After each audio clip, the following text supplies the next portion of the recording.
what are some proper terms to use when speaking about disability or regarding people or regarding a group? A lot of people are really uneducated, uninformed on how to go about that. What kind of things should people consider Yep. from that perspective? So that is such a great question. And this is something, again, that is really evolving and changing. You're seeing since 2016, sort of a different sort of pride rise up within the disability community, a lot more disclosure, a lot more ownership of our disabilities and our identities. And so best practice, hands down, is two things. If you don't know, say a person with a disability, it's called person first language.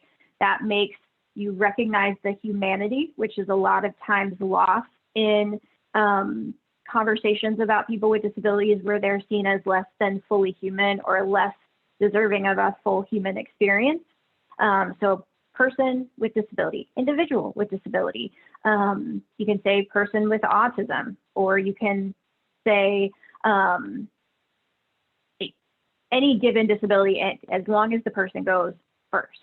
And then the second best practice is to use the term that the person uses.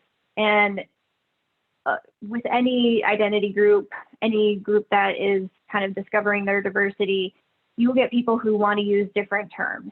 I say I'm a disabled white woman. I don't need that person first. I want to project my pride in who I am and in my community, and that's my choice. What we really, really, really, really want to get away from, and if you guys kind of take anything away from this, there are certain words that we don't want to use. So obviously we never use the R word. I think that's a given. Never use the R word. Handicap is no longer an appropriate term. And we don't want to use terms that create a childlike aura around adults with disabilities. So special needs, specially able, differently abled. Those terms, which were really, really common and actually still are, have fallen out of favor because, again, they take an adult with a disability and put us in childlike terms. And again, that really lowers the standard of what a person with a disability can do and kind of what their expectations are of our community.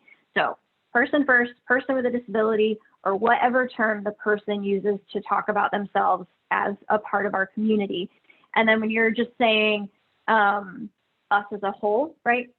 The disabled community, that's it. I call it the disability talent pool. Really just anything that includes disability is fine. And we just want to avoid those older, less meaningful words now. Yeah, no, I think that's really, really helpful. It certainly helps me, and I know it's going to help our audience.